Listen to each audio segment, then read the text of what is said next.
বরাহনগর মঠে একদিন সকালে ঠাকুরের বাল্যভোগের জন্য হালুয়া তৈরি করতে গিয়ে শশী মহারাজ দেখেন কড়া অপরিষ্কার। লাটু মহারাজ ওই কড়াতে ছোলা সিদ্ধ করে রেখেছিলেন, আবার পরিষ্কার করে রাখতে ভুলে গিয়েছিলেন সম্ভবত। ঠাকুরের সেবা প্রসঙ্গে বিন্দুমাত্র ত্রুটিও শশী মহারাজের পক্ষে অসহনীয় ছিল। অধৈর্য শশী মহারাজ সেদিন লাটু মহারাজকে এই রকম অমনোযোগের জন্য বেশ কঠোর ভাষায় তিরস্কার করেছিলেন। ক্ষুব্ধ লাটু মহারাজ তাতে শশী মহারাজকে অভিমান ভরে জবাব দিয়েছিলেন, আমি মাকে পত্র দিব, তোমার বাবা মা और আমার বাবা মা কি আলাদা আছে?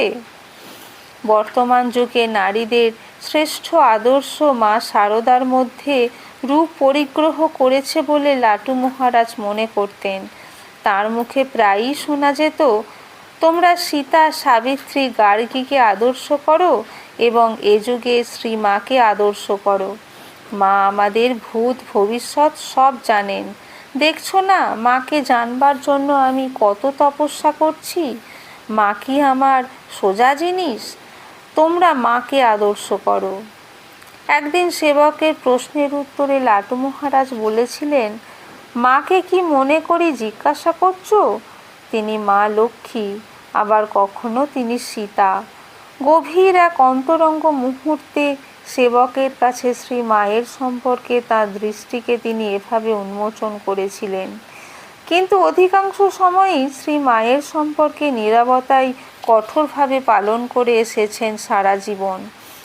তার মনের একান্ত ভাবটি ছিল সাধক কবির ভাষায়, যতনে হৃদয়ে রেখো আদরিণী শ্যামা মাকে, মন তুই দেখ আর আমি দেখি, আর যেন কেউ নাহি দেখে।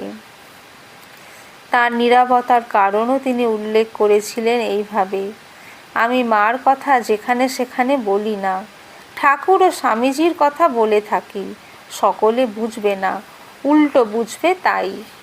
আর একবার বলেছিলেন, মাকে চিরদিনই মার মতোই দেখতাম, মা আমাদেরই মা, এতে আর সন্দেহ কি আছে?